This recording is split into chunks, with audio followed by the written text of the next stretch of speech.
Hey guys, Buckskin Dave here. Welcome to another episode. Last time we were talking about some older traps, and I went out and put some traps out and did a little spring beaver trapping. I'm going to let you in on some of that footage here in just a minute. One of the other things we'll be working on in the shop is I've decided to rust brown this, our big 50. And so I'm gonna, this way it's shooting good, so there's no sense shooting it anymore until I put a finish on it, because I'm gonna have to take the sights off and stuff. So stick around, that's what we're gonna work on the next couple of episodes. We'll get that thing ready to go. Spring bear season opens tomorrow. I'm not ready, but I do have some beaver carcasses. Anyhow, grab a cup of coffee, stick with me, and let's run out on the beaver line for a few minutes, then we'll come back and break this thing down. Kind of from last fall, and I've got some traps up here I haven't checked yet, but I always come by this spot because I always thought this would be a good rear leg, good place for a rear leg catch. And there is beaver poop in the water here, which wasn't here the last. I've been coming in and out of here quite a bit for the last week and a half, and it wasn't here. So we're going to get that set made in here with a number 5, and we're going to drown him out there. So it's not quite as fresh as I'd like to see it, but just up the way there was some sticks that weren't there, and this is a spot that just I just showed you that had the droppings in there, the scat in there. So apparently either upstream a ways he pooped and came down here, and just upstream a ways there is some fresher sign. And then these sticks that I found here just about 10 feet up the road here, up the creek, those weren't there before. So he's working in here. So I got my caster mound right there. I put a little bit of those sticks there for some eye appeal. My trap is probably at least 12 inches. The pan's at least 12 inches below those sticks in the bait. So should get a rear foot catch, and I got him wired out into deep water. So anyway, this is a pen set I have here with a number 4 for a front leg catch. And problem has been, since I set these traps, it's been like 10 degrees and 5 degrees and just way too cold out here.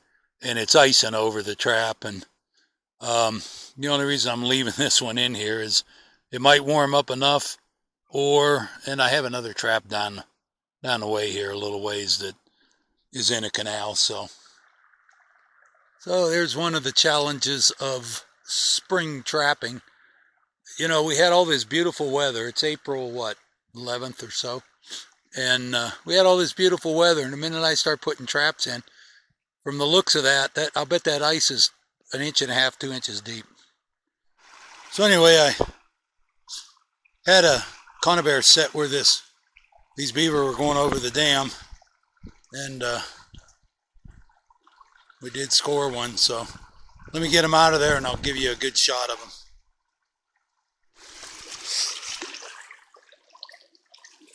So it's not a bad beaver.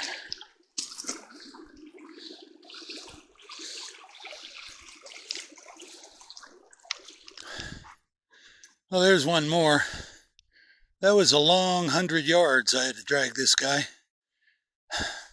Man, these beaver, they're beautiful. I mean, they are in their primest, and there's some pretty good sized ones in here. This is a pretty good beaver. Well, looks like we'll be skinning this afternoon. Anyway, that's not a bad beaver. It's he probably weighs about 55 pounds, maybe 60. That trap is about 19, 20 inches across. So a lot of guys don't like putting these up on metal stretchers. I've used them for what I'm going to do with these. This is a beautiful spring beaver. pelt. And you can tell, I mean, underneath it still has a red tinge to it, but you can tell the leather is nice and clean and creamy white. I didn't sew up the leg holes because I'm gonna hoop these beaver on a I cut some willows while I was out there trapping. I'm gonna hoop these up for wall hangings and on willows with sinew, so I can sew them up when they come back from the tannery. But I got another one that's probably 2 inches around. It'll probably stretch out 2 inches around bigger, so I just haven't fleshed it yet. It was worth the trip. Plus I got about, out of these a couple of beaver, I probably got a half a pound of castor, which is, I'll probably use it in my own lures, but it's worth about $80–90 a pound these days, the castor is. And I got a couple of tails. I'm going to make some knife sheaths out of these tails. I got 2 tails that are, well, here, I'll let you take a look at them.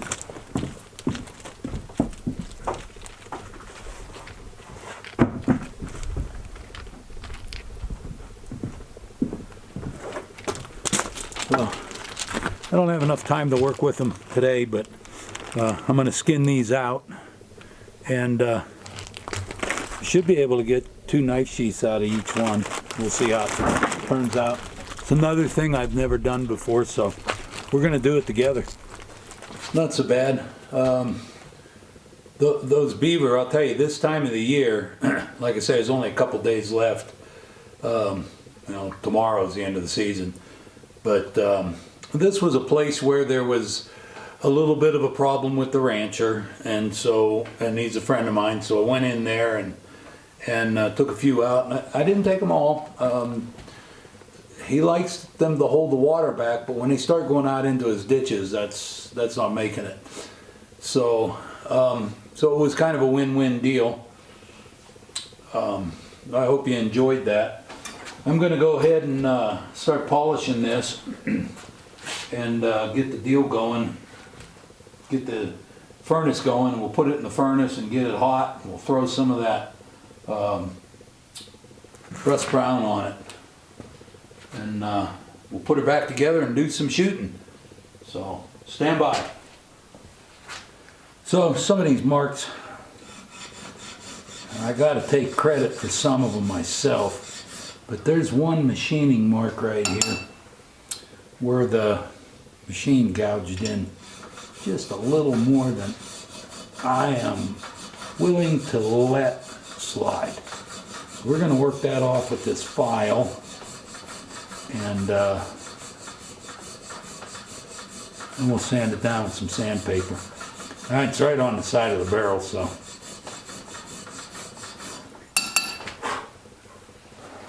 All right, I'm going to work it down a little more. I've got the other parts in the oven. As soon as I get done filing this down, it'll go into the oven. Anyway, I got that. I got my maker's mark on there. I got all the machine marks filed out. It's in the cooker now. So I'm going to go ahead and finish browning that. I don't know, probably take 3-4 coats of brown. In the meantime, I'll probably clean this stock up a little more. I kind of only partially finished this rifle because I wanted to shoot it for a while and see how it was going to shoot. And now that I got her going, I'm going to go ahead and finish it out. And I got to get this thing finished out because I have a fella. I'm going to get a bunch of parts from the rifle shop. And a guy wants me to put this rifle together for him. I've never used the rifle shop, and I'm going to be building what was called a Baker rifle.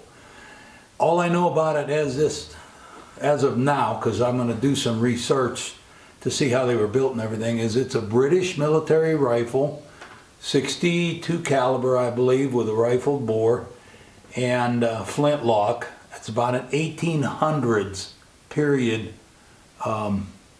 military British rifle. So we're going to be building that. I believe it's going to have a walnut stock.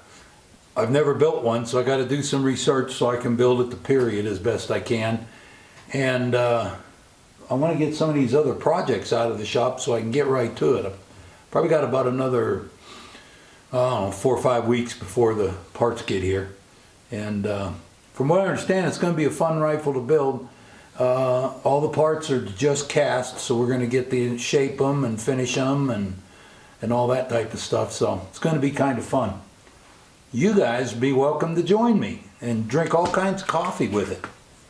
So anyway, I'll have this thing finished for you for next time. That's all I got this time. You guys have a great day. Thanks for dropping in, and I'll see you next time. Bye-bye.